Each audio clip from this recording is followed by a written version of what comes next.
అవకాశం ఇచ్చిన పాస్టర్ గారికి సాగతకు నా వందనాలు. మీ అందరికీ గుడ్ ఫ్రైడే శుభాకాంక్షలు.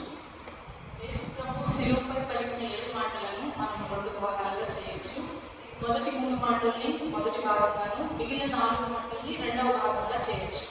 మొదటి 3 మాటలు ప్రభువు వెలుగున్నప్పుడు తన చుట్టూ ఉన్న మనుషుల కోసం మాట్లాడారు. మిగిలిన 4 మాటలు ప్రభు కొరకు మాట్లాడారు. అయితే మనకు ఇప్పుడు ఇచ్చిన మనం ధ్యానం చేయాల్సిన మాట దప్పికొచ్చున్నాము. ఆ ప్రభు పలికిన 5వ మాట. బైబిల్ రిఫరెన్సెస్ అంటే 4 సువార్తల్లో ఈ మాట ఎక్కడ రాయబడిందో ఒకసారి చదువుతాను. లూకా సువార్తలో అయితే దప్పికొచ్చున్నాను అన్నది ప్రస్తావించబడలేదు. మత్తయి సువార్త 27వ అధ్యాయం 24వ వచనం. చేతి కలిపిన ద్రాక్షారసమును ఆయనకు త్రాగనిచ్చిరి కానీ ఆయన దానిని రుచి చూచి త్రాగమలకపోయాడు. అదే అధ్యాయం 48వ వచనం. వెంటనే వారిలో ఒకడు పరిగెత్తుకుని పోయి స్పంజి తీసుకుని చిరకాల్లో వచ్చి రేళ్ళకు తగిలించి ఆయనకు త్రాగనిచ్చాడు. ఇక్కడ ప్రభు తాగినప్పుడు అంటే అక్కడ ఇచ్చిన ద్రాక్షారసమును తీసుకున్నట్టుంది. అలాగే మార్కు సువార్త 15వ అధ్యాయం 23వ వచనంలో అంతటా కోళ్ళకు కలిపిన ద్రాక్షారసం ఆయనకి ఇచ్చిరి కానీ ఆయన దాన్ని పుచ్చుకొనలేదన్నది. అదే అధ్యాయము 36వ వచనం. ఒకడు పరిగెత్తుకుపోయి ఒక స్పంజి చిరకాలో వచ్చి రెడ్డిని తగ్గించి ఆయనకు త్రాగనిచ్చాను. ఇదే వాక్యము యోహాను సువార్త 19వ అధ్యాయం 28వ వచనంలో ఇప్పుడు మేడం చదివినట్టు చిరకతో నిండిన ఒక పాత్ర అక్కడ పెట్టి ఉంటుంది కనుక వారు ఒక స్పంజి చిరకతో నింపి హిస్సోపు పుడకకు తగిలించి ఆయన నోటికి అందించేది. యేసు ఆ చిరకను పుచ్చుకొని. అయితే ఈ అన్ని రిఫరెన్సెస్ మనం గమనించినప్పుడు ఒకే అధ్యాయంలో పైన తీసుకోవడానికి నిరాకరించినట్టుంది, అదే అధ్యాయంలో కింద వచనాల్లో తీసుకున్నట్టు పుచ్చుకోలేని. అయితే ప్రభు ఎప్పుడు ఆ ద్రాక్షారసం పుచ్చుకోలేదు. ఎప్పుడు పుచ్చుకున్నారంటే గొల్గొతా అన్న ప్రాంతానికి వీరందరూ చేరినప్పుడు, ప్రభు ఆ గొల్గొతా అన్న ప్రాంతానికి చేరినప్పుడు వారు ద్రాక్షారసమును గోడకు కలిపిన ఆ ద్రవ్యాన్ని ప్రభుకి ఇచ్చారు. అది ఎలా పనిచేస్తుందంటే ఒక ఎనస్థీషియాగా పనిచేస్తుంది. అంటే మత్తును కలిగజేసే ద్రాక్షారసం అది ప్రభు తీసుకోవడానికి ఇష్టపడలేదు. ఎందుకంటే ప్రభు మన విషయం అంటే మనం పొందాల్సిన శిక్ష అంతా ఆయన పూర్తిగా అనుభవించడానికి సిద్ధపడ్డారు. ఒక్క నిమిషం కూడా ఆ మత్తుకి ఆయన అంగీకరించలేదు. మొత్తం శిక్ష అంతా ప్రభు భరించారు. అయితే తర్వాత తీసుకున్న ద్రాక్షారసం ఏంటంటే ద్రాక్షారసము నీరు మరియు కొన్ని హర్బ్స్ దానిలో మిక్స్ చేసి ఉంటాయి. అంటే అది కామన్ డ్రింక్. అది రోమా సైనికులు మామూలుగా తీసుకునే ద్రాక్షారసం. ఆ ద్రాక్షారసం అయితే ప్రభు శిలువ మీద ఉన్నప్పుడు దాన్ని తీసుకున్నట్లు ఉంది. అది సాధారణమైన ద్రాక్షారసం. అయితే ప్రభు పలికిన దప్పికొంచున్నాము అన్న మాట మనకి ఏం తెలియజేస్తుందంటే ఈ ఒక్క వచనంలోనే మిగిలిన అన్ని 7 మాటలు పలికినప్పుడు ప్రభు యొక్క దేవత్వం తెలియజేస్తుంది. ఆయన క్షమాపణ, ఆయన ప్రేమ ఇదంతా తెలియజేస్తుంది. ఆయనకు అప్పగించిన పని ముగించడం ఇదంతా దేవత్వం తెలియజేస్తుంది. కానీ 5వ వచనం మాత్రమే ప్రభు సంపూర్ణ మానవుడు అన్న విషయం మనం ఆ వచనం చదివితే అర్థమవుతుంది. అయితే ప్రభు సంపూర్ణ మానవుడు అంటే 100%. మనం ఎలా అయితే రక్త మాంసములు కలిగి ఉన్నామో ప్రభు కూడా అలాగే రక్త మాంసంలో పాలువాడై ఉన్నాడు అన్నది మనకి హెబ్రీయులకు రాసిన పత్రిక 2వ అధ్యాయం 14వ వచనంలో. కాబట్టి పిల్లలు రక్త మాంసములు గలవారై కదా ఆ ప్రకారమే మరణ యొక్క బలము గలవారిని అనగా అపవాదిని మరణం ద్వారా నశింపచేయుటకును జీవితకాలానికి మరణం చేత దాస్యములకు లోబడిన వారిని విడిపించుటకును ఆయన కూడా రక్త మాంసంలో పాల్గొడాయి. మనము సహజంగా పాపపు దాస్యంలో ఉన్నాం. ఎందుకంటే మన దేవుడు మనకి ఇచ్చిన ధన్యతను పోగొట్టుకున్నాం. అంతే మరణమును నెక్స్ట్ ఆ పాప దాస్యాన్ని విడిపించాలంటే ప్రభు కూడా మనలాంటి శరీరంతో జన్మించాలి. కాబట్టి ఆ రక్త మాంసంలో ఆయన పాల్గొడాడు. అంటే ఏదో మహిమ చేసినట్టు ఆయన శిలువ బాధను పొందలేదు. ఒక మానవ శరీరంతో ఆ పూర్తి బాధను మన కొరకు ప్రభు పొందారు. అయితే తప్పికొచ్చున్నానన్న మాట ఎక్స్ప్లెయిన్ చేయడం ఎవరి వల్ల కాదు. ఎందుకంటే ఆయన పడ్డ వేదన కానీ మనం ఒక్క కూడా ఎక్స్ప్లెయిన్ చేయలేదు. అయితే ఆ ప్రభు తప్పికొనడానికి గల కారణం ఏంటంటే ముందు రాత్రి ఆయన చాలా మంది చెప్పారు కాబట్టి మామూలు బ్రీఫ్గా చెప్తాను. అది ముందు రాత్రి ప్రభు గెత్సెమనే తోటలో చాలా మానసిక వేదనతో ప్రభు ప్రార్థించారు, దుఃఖంతో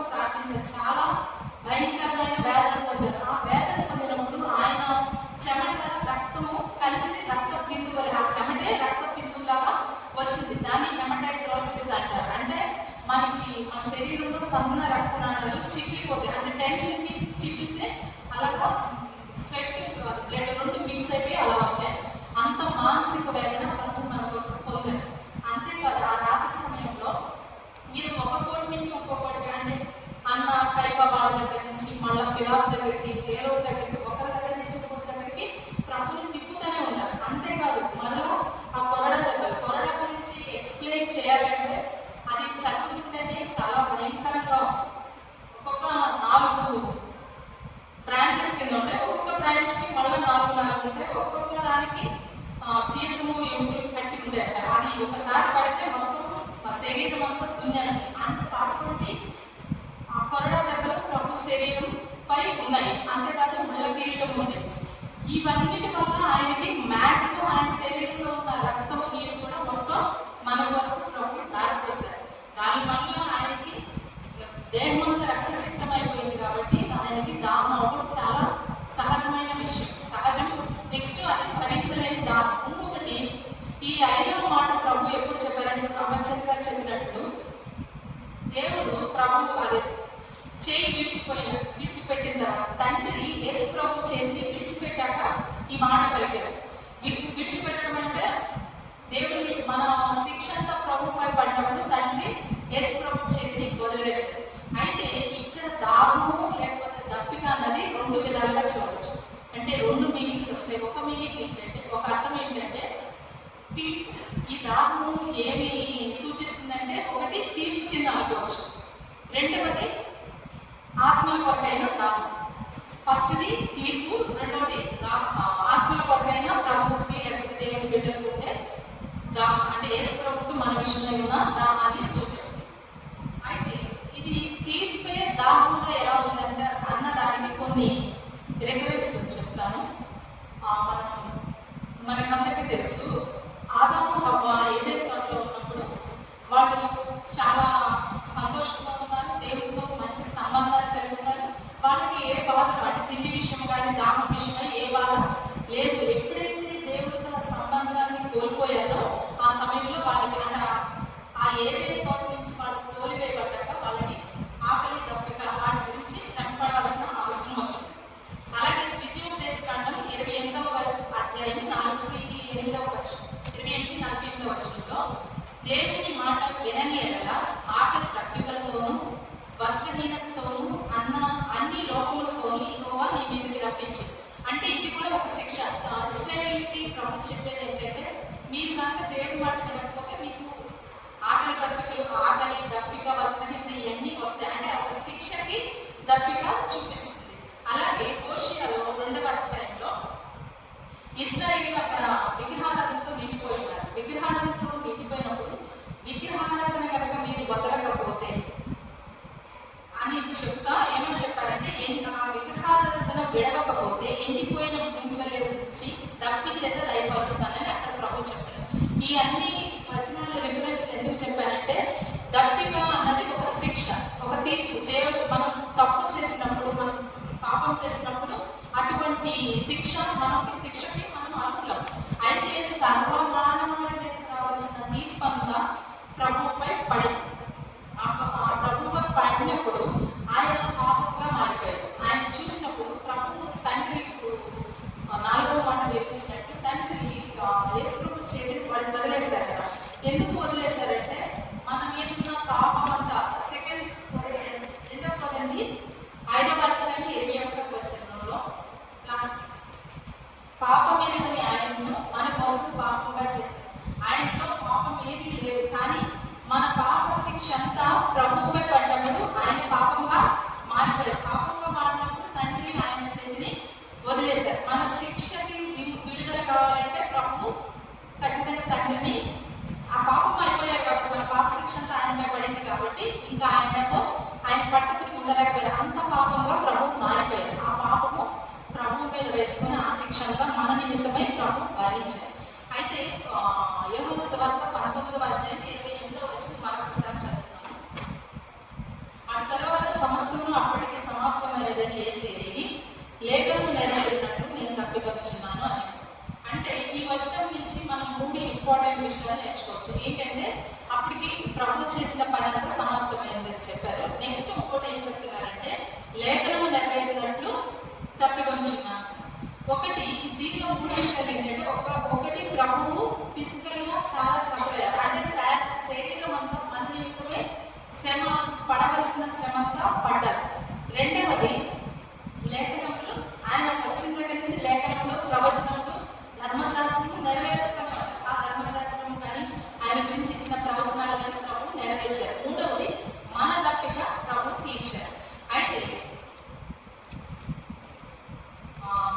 జర్మన్ థియాలజియన్ ఫ్రెడరిక్ ఫ్లూమాచర్ అన్న ఆయన ద సఫరింగ్ సేవియర్ అనే బుక్లో ఇలా రాసుకున్నారు. ఏమనంటే ఆయన పవిత్ర శరీరంలోని రక్తనాళాలన్నీ దాదాపు ఎండిపోయాయి. ఆయన శరీరం గుండా భయంకరమైన జ్వరం ప్రబలుతుంది. ఆయన నాలుక దవడనంటుకుంది. ఆయన పెదవులు మండుచున్నవి. ఆయన చెప్పి తీరని దాహం కంటే గొప్ప బాధ మరొకటి లేదని ఆయన ఆ బుక్లో రాశారు. అంటే జ్వరం అన్నది మనకు కొత్త విషయం. ఎందుకంటే మామూలుగా ఎవరికైనా చిన్న దెబ్బ ఒకటి మంచి దెబ్బ అంటే మంచి గాయం కరెక్ట్గా తగిలితే కనుక 2 రోజులు మనకు ఫీవర్ వచ్చేసి ఈయన శరీరం అంతా దున్నబడింది కాబట్టి జ్వరం ఉందన్నది సహజం. అంటే నేను చదివినప్పుడు నాకు ఇది ఫస్ట్ టైం. అయితే ఆయన శరీరం అంతా అంటే ఆకలిని తట్టుకోగలరు కొంత, కానీ దాహాన్ని తట్టుకోవడం చాలా కష్టం. అలా తీరని దాని ఇంకా వేరే శిక్ష లేదని ఆయన బుక్లో చెప్పుకున్నారు. మన నిమిత్తమై ఆయన శరీరము 100% కష్టపడారు, అంటే శ్రమ పడ్డారు. రెండో విషయం ఏంటంటే ఆయన లేఖనం నెరవేరినట్లు అన్నారు. లేఖనం నెరవేరినట్లంటే ప్రతి విషయంలో మనం ఆయన పుట్టుక ప్రవచనాలతోనే ఆ పుట్టుక ప్రవచనాలన్నీ నెరవేరి ఆయన పుట్టుకలో. నెక్స్ట్ ఆయన జీవితంలో ప్రతి ప్రవచనము నెరవేరింది. ప్రతిదాన్ని మనం కోట్ చేసుకున్న యెషయా ఈ ప్రవక్తలందరూ ప్రవచించిన ప్రవచనాలన్నీ ఆయన జీవితంలో నెరవేరాయి. నెక్స్ట్ ఇంకోటి ఏమంటారంటే ప్రభు ధర్మశాస్త్రాన్ని నెరవేర్చడానికి వచ్చారు, కానీ ధర్మశాస్త్రాన్ని కొట్టివేయడానికి కాదు. ఆయన జీవితం వచ్చింది ఆయన గురించి ఏ పర్పస్ అయితే ప్రభు తండ్రి ముందు నిర్ణయించారో ఆ పర్పస్ ని యేసు ప్రభు ఫుల్ఫిల్ చేశారు. ఆ లేఖనం నెరవేరినట్లంటే లేఖనాలు ఎక్కడున్నాయి, జస్టిస్ గురించి లేఖనాలు ఎక్కడున్నాయంటే దావీదు రాసిన దావీదు కీర్తనలు 22:15 నా నాలుగు నా దవడను అంటుకొని ఉన్నది. కీర్తనలు 9:1-3 చూస్తే నేను మొదలుపెట్టుడు చేత అలసి ఉన్నాను, నా గొంతుగా ఎండిపోయాను. నెక్స్ట్ అదే అధ్యాయం 21 వారు చేతులు నాకు ఆహారంగా పెట్టింది, నాకు దప్పి చిరకను తాగించింది. ఈ విధంగా ప్రభువు తన మరణం అంటే ఇంచుమించు మానవునిగా ఆయన జీవితం ముగించే దశలో ఉన్నారు. ఆ ముగింపు దశలో కూడా ప్రభు ఉద్దేశం ఏంటంటే ఆయన గురించి ప్రవచించిన ప్రవచనము నెరవేర్చడం. ఇక్కడ ఆయన గురించి ఆయన దప్పిగా ఉంటారు, ఆయనకి చేతులు ఆహారంగా ఇస్తారు అన్నదంతా ప్రవచనం ప్రభు నెరవేర్చారు. నెక్స్ట్ ఆయన మన దాహాన్ని తీరుస్తుంది. మన శిక్షను తీసివేశారు కాబట్టి ఆయన మన దాహము తీశారు. నెక్స్ట్ ఈ దప్పికకి 2 విధాలు అనుకున్నారు. ఒకటి దేవుని శిక్ష, రెండవది ఆత్మల కొరకైన దాహం. ఆత్మల కొరకైన దాహం అంటే ఒక వ్యక్తి రక్షింపబడి దేవుని ఆత్మతో నింపబడితే ఆ వ్యక్తికి ఖచ్చితంగా ఆత్మల కొరకైన దాహం ఖచ్చితంగా ఆ వ్యక్తిలో ఉంటారు. సో మనకి ఎప్పుడు వస్తుందంటే అప్పుడు మనం సంఘాలు కానీ కొంతమంది క్రైస్తవులు కానీ చూసినప్పుడు ఎలా అనిపిస్తుంది అంటే ఒక ట్రైనింగ్ అంతా కంప్లీట్ చేసిన సోల్జర్స్ ఎలా ఉంటారో అలా ఉంటారు. సోల్జర్స్ ఎలా ఉంటారు, వాళ్ళకి ఒక సిస్టమాటిక్ లైఫ్ స్టైల్ ఉంటుంది, డిసిప్లిన్ ఉంటుంది. నెక్స్ట్ మనము కూడా దేవుని సన్నిధికి క్రమంగా వస్తాం. నెక్స్ట్ రక్షణ పొందుతాం, ప్రభుని అంగీకరిస్తాం, బాప్తిస్మం తీసుకుంటాం, నెక్స్ట్ రొట్టె విరుస్తాం.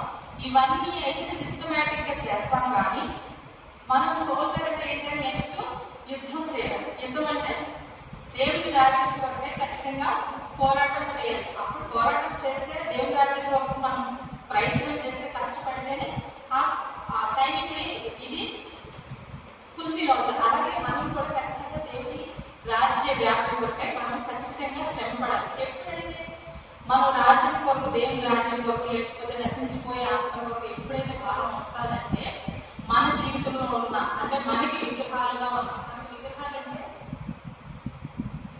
మనం చేస్తున్న జాబ్ అయినా మనకి విగ్రహం అవ్వచ్చు, లేకపోతే మన ఆస్తి, మన బంగారం, లేకపోతే చదువు, డాక్టరేట్స్, లేకపోతే అందం, గర్వం, ఇవన్నీ విగ్రహాలుగా ఉన్నంత కాలం మనం దేవుని రాజ్య వ్యాధికి మనం ఏమీ కష్టపడలేదు. ఎప్పుడైతే ఆ విగ్రహాలను తొలగించుకుని అంటే జాబ్స్ ఇవి చేయలేదు కాదు, అవే విగ్రహంగా కాకుండా దేవుని రాజ్యం కొరకు మనం ఖచ్చితంగా కష్టపడగలుగుతున్నారు. ఎందుకంటే మన సిలువను వెతుక్కొని, అంటే మన సిలువను అంటే ప్రభు క్రైస్తవుడైన ప్రతి ఒక్కరికి ఏదో ఒక సిలువ ఖచ్చితంగా ఉంటుంది. మన సిలువను అంటే తన సిలువను అంటే మన సిలువను మనం ఎత్తుకుని ప్రభు వైపు చూస్తే అప్పుడు ప్రభు హృదయంలో ఎటువంటి ఆత్మల కొరకైనా తట్టుకుందో అది మనకి అర్థమవుతుంది. లేక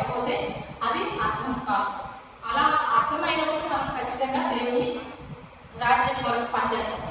ప్రభు లాస్ట్ ఆయన ఆరోపణమయ్యేటప్పుడు ఇచ్చిన ఆజ్ఞ ఏంటంటే యోహాను సువార్త 28వ అధ్యాయం 18వ వచనం, పరలోకమందును భూమి మీదను నాకు సర్వాధికారం ఇవ్వబడి ఉంది, కాబట్టి మీరు వెళ్ళి సమస్త జనుల శిష్యులుగా చేయాలి. అంటే ఏంటి అక్కడ ప్రభు భూమి మీద పరలోకం రెండు నాకు సర్వాధికారం. ఎందుకంటే ఇప్పుడు ఆయన ప్రభు ఎప్పుడైతే సిలువను జయించారో అప్పుడు పోగొట్టుకున్న మన ద్వారా పోగొట్టుకున్న ఆ అధికారం ప్రభువుకి మరలా భూమి మీదకి వచ్చేసింది. సో పరలోక భూమి మీద కూడా ఆయనే అధికారంగా ఉన్నాడు. సో ఆయనకి అధికారం ఉందంటే మనకి కూడా ఆ అధికారం ఉంది. ఆ అధికారాన్ని వాడుకుని మనం ఏం చేయాలంటే సమస్త జనులను ఆయనకి శిష్యులుగా చేయాలి. శిష్యులుగా చేయడం అంటే అంటే స్వార్థ చేయడం కానీ లేకపోతే దేవుని రాజ్యం కొరకు కష్టపడటం కానీ పెద్ద విషయం అయితే కాదు. నిజంగా మనం ఆత్మల కొరకు భారము లేకపోతే ఆ దాహం ఉంటే మనం ఏం చేయవచ్చు అంటే మనం చేస్తున్న జాబ్స్ లో సరైన క్రైస్తవులుగా జీవించడం కూడా ఒక పరిచర్య. ఎందుకంటే అలా ఉండటం ఇప్పుడున్న సమాజంలో చాలా కష్టం. ఒక క్రైస్తవులుగా జీవించడం కూడా దేవుని పరిచర్య చేసినట్టు. లేకపోతే ఒకరి గురించి ఒకరికి ఎవరికైనా వాక్యం చెప్పాలి అనిపిస్తే ఒకవేళ చెప్పడానికి మీకు ధైర్యం సరిపోతే వారి గురించి ప్రార్థించాలి. కంటిన్యూస్ గా ప్రార్థన చేస్తే అన్నిలో రక్షింపబడిన వాళ్ళు చాలా మంది నా జీవితంలో నేను చూశాను. అలాగా ప్రార్థించిన మనం దేవుని దగ్గరికి నడిపించగలం. లేకపోతే ఒక పాంప్లెట్ లేకపోతే ఒక మనిషి కావాలి, మీరు ఎవరైతే వాక్యం చెప్పాలనుకున్నారో వాళ్ళకి స్నేహంగా మాట్లాడి ఫస్ట్, తర్వాత దేవుని ప్రభుని నెమ్మదిగా పరిచయం చేయొచ్చు. ఇలా దేవుని రాజ్యం కొరకు మనం ఖచ్చితంగా ఒక యుద్ధ శూరుల వలె పోరాడాల్సి ఉంది. అయితే దానియేలు 12వ అధ్యాయంలో ఏం చెప్తున్నారంటే ఎందరైతే అనేకులు దేవుని వైపు తిప్పుతారో వాళ్ళు నక్షత్రం వలె ఉంటారన్నారు. మనం ఖచ్చితంగా అనేకులను ప్రభు కొరకు సంపాదించవలసిన అవసరం ఉంది. ఇంకొకటి ఏంటంటే మనం నెక్స్ట్ రేపు ప్రభు సన్నిధిలో నిలబడినప్పుడు వడ్డీ చేతులతో మాత్రం మనం తలాంతులు దాసేసిన వాడు ఒక తలాంతుల వాడు కప్పు పెడితే మనం ఏమనుకున్నాం, ఏంటి ఇంత పూలిష్గా కప్పు పెట్టేటట్టున్నాం. మనం కూడా ఒక్క ఆత్మలో కూడా రక్షకపోతే రేపు ప్రభు ఎదురు నిలిచినప్పుడు అలాగే అంటే చెడ్డ దాసుగా అనిపించుకోవడం. కాబట్టి ప్రతి ఒక్కరు కొన్ని ఆత్మలైనా ప్రభువు దగ్గరికి చేర్చడానికి మనందరూ సిద్ధపడేలాగా ప్రభు మనకు సహాయం చేయాలి.